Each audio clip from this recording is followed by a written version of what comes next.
सान्थिनि BTR गोजोननि BTR होननानै फुङाव बर' मोनहा इभेन बर' मोनहा दल दामै दामै गिदिंबाय थायो। दा बेयावनो प्रश्न जायो। दा बे बिसायख'थिनि जोबथा फोसावदिं सानमोन, बे सानाव जोङो फोसावदिंखांनानै न'आव हाबनानै थाफैबायमोन। बे समावनो दिनै माखासे दुश्मनफ्रा आंनि न'खौ एटाक खालामदों। आं दुखु फोरमायदों बेवहाय। मोनसे गणतन्त्र रायजोआव बेबायदि खालामनो नाङा। आं दिनै गोख्रों भाषाजों रावजों सोंखारिदों जाहाथे बिदि खालामा। बिथांमोनहा गणतन्त्रआव बयहाबो अधिकार दं। जेखि पार्टि खालामा मानो खालामनो हायो। बिजेपि खालामनो हायो, इउपिपिएल खालामनो हायो, बिपिएफ खालामनो हायो, कंग्रेस खालामनो हायो। बे जाबाय गावबा गाव अधिकार। नाथाय बेबादि जोंनि सासे आं जे कर्मी बिपिएफनि आंनि सायाव हामला खालामनाया जोबोद दुखुनांथाव। जोंनि इउपिपिएल हान्जाया मोनसे सान्थिखौ मोजां मोनग्रा, जोबोद डिसिप्लिनजों आब्रुथिजों सोलिग्रा आरो जोङो जेब्लायबो माने सुबुं दाराखौ बिसास खालामग्रा मोनसे हान्जा। बावहाय जोङो हाग्रामा महिलारि सारखौथ' बाद होदो, गुबुन माने सोरबा फिसा फिसौ मानसिखौबाबो होसोनाय बा रायनाय बुंनाय बेबायदि आखल जोंनाव गैया। बेयो मोनसे नंखाय अजद। आङो बिथांमोनखौ खावलायदों बेबायदि नंखाय अजदजों जेबो मुलाम्फा जाया। बेखौ बिथांमोना बन्द' खालामनांगौ। थासारिखौ गाज्रि खालामनो सेस्था खालामनो नाङा। बावहाय माने खुनु मोनसे गाज्रि घटना जायालासिनो एबारनि एमपि इलेक्सना मोजाङै मोजां दिनै जागासिनो दङ।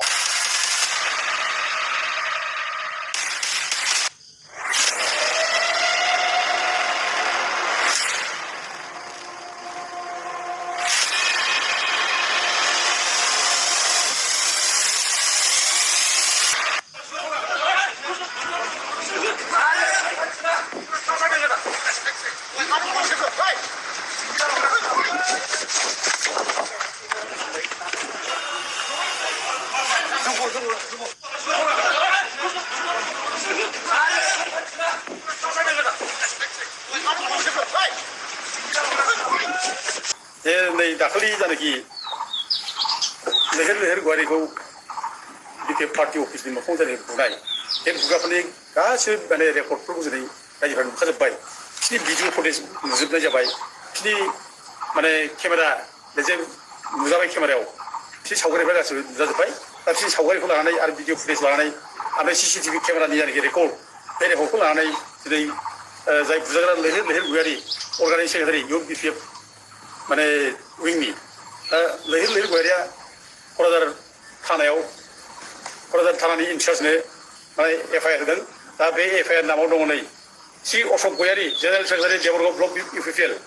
जाय अशोक गयारिया माने बुंदोंमोन जे माने प्रह्लाद ब्रह्मनि न'आव जानाय अन्थाइ खुनाय बियो नाटकसो, गावखौ एडभार्टाइज खालामना लानो थाखाय माने मोनसे इमेज बिल्डआप खालामनो थाखाय गावनो खुलिनानै लाहोदों होननानै बुंदोंमोन बियो। आरो लोगोसे लैहोर लैहोर गयारिनि न'आवबो जायखौ अन्थाइ खुलिदोंमोन, बे अन्थाइ खुलिनायखौबो बे लैहोर लैहोर गयारिया गावनो अर्गानाइज खालामनानै खुलिबोदों होनना बुंदोंमोन। दा दिनै बे नामा फैदों, बे केसाव फैदों। दा गथिखे बेनो रोखा फोरमान जाबाय जे बिसोरो एखे अर्गानाइज वे बिसोर जे खामानिखौ मावदों। बिसोरो अशोक गयारिया माने खामानिखौ मावहोनानै बियो माने जाय मावग्रा बिसोरखौ दोनखोमानो थाखाय बे स्टेटमेन्टखौ होनाय जादों। बे जिनिसा रोखा फोरमान जाबाय। आरो लोगोसे नैयाव नुदों श्री खोमदोन गयारि, बेखौबो केसाव जों नुबाय। आजि फट'बो दंजोबो। खोमदोन गयारि गासिबो बिनि बिफा बिमानि नाम, बबे जायगानि, बिनि गासिबो रेकर्ड, गासिबो बिनि माबाफ्रानो एड्रेसानो गासिबो दंजोबो। आरो सोमदोन दैमारि बेबो दङ। आरो श्री दुलाराय बसुमतारी बेखौ नुबाय। आरो श्री भबेन बसुमतारी बक' NLP केडार, बिनि नामखौ जों नुबाय। बे भबेन बसुमतारी बक'आ जाहैबाय बे सारेन्डार NLP अलरेडि सरकारजों बायजानानै बे दंखायो। दा बेनि थाखायनो बे सरकारनि खामानि मावनो थाखाय बे खोब नांथाबनानै दं। जार फले दिनै बे माने गावनि आसल जायनाखि स्पिरिट, जाथि सिबिनाय स्पिरिट, बेखौ बावनानै दिनै गावनि बिदा फंबायखौ दिनै हाथियार बादि बे बाहायजानाय सरकारजों बुख्रुबनो फैबाय बे। दा बिनि नामा दङ। दा हयथ' बेफोरबायदि मानसिया भबिष्यताव खुनु गोजों मोनसे माबाखौ नुहुरा। बिसोरनि भबिष्यता खोमसि। ओरैनो बिसोर केस जानानै दंखायो। दा बिसोर जुदि आरो बिदि केसाव नांखाबावोब्ला हयथ' सानसे समाव बेफोरनि माने केसनि थाखाय बेजों बिराद खैफोदाव फैगोन, बे रोखा नुहुरो।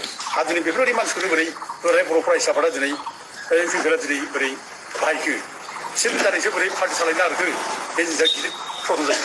आरो लोगोसे दंबायो माखासे मानसिफोर, दा बिसोर गोबां माने माबाजों लानानै भिडिअ फुटेजखौ लानानै केस होनाय जादों। दा बेखायनो दिनै जे बे बुग्राफोरनि नामा जे ओंखारबाय, बे बुग्राफोरनि नाम ओंखारबाय, रोखा रोखा जाबाय बे जायगायाव सोर दंमोन आरो बबे अर्गानाइज मानसिफोर दंमोन, बेखौ नुजानाय जाबाय। दा बेखायनो थगायनो नागिरब्लाबो थगायनो हानाय नङा। सैथोआ अरायबो सैथोखा। सैथोआ अरायबो माने सिन थाखायो। बे सैथोखौ दोनख'नो हाया।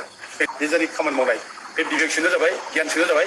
जे रायजो राजाफ्रा जे इउपिपिएलखौ गासिबो ओंखारबाय, इउपिपिएल फोथायला 100% गाज्रि फैबाय बे हिसाब माने नुजाबाय बे बाथ्राखौ बुंनो हायो दानिया रायजोफोर बाथ्रा फैदों मा दिनै सान्थिनि बिटिआर गोजोननि बिटिआर होननानै फुङाव बर'मोनहा बिहेन बर'मोनहा दल दामै दामै गिदिंबाय थायो दा बेयावनो प्रश्न जायो दा दिनै सान्थिनि बिटिआरब्ला गोजोननि बिटिआरब्ला दिनै माने साधारन इलेक्सनखौ लानानै माने अन्थाइ खुलायनाय बुलायनाय मानो जाखो आरो दिनै सान्थिनि गोजोननि बिटिआराव दिनै माने रांखावरिनि धनबल बाहाबलनि दिनै माने गोहोम गोलैखो माने थाखा फैसाजों मानसिखौ बायनाय मानसिखौ माने फुस्लायनाय मानो फैखो माने सिगिस' खालामनाय जाखो अरुणाचल स्किम मोनाब्ला स्किम मोनोब्ला इउपिपिएलआव भट नांगोन आरो बिटिआरनि मानसिनो अरुणाचल स्किम होनाय जानाय नङा बेफोर जिनिसा मानो फैखो सान्थियावथ' बिदि फैनो मोनामोन सान्थियावथ' बयबो समान आरो ओरैबाबो गोरिबा गोरिबखा गोरिबफोरनि गेजेराव सोरबा बिपिएफ सोरबा इउपिपिएल होननानै रावबो जन्म जाया दा बे हिसाबै दिनै जाथिनि गेजेराव जे माने गोरिबखौ लानानै बोखावबाय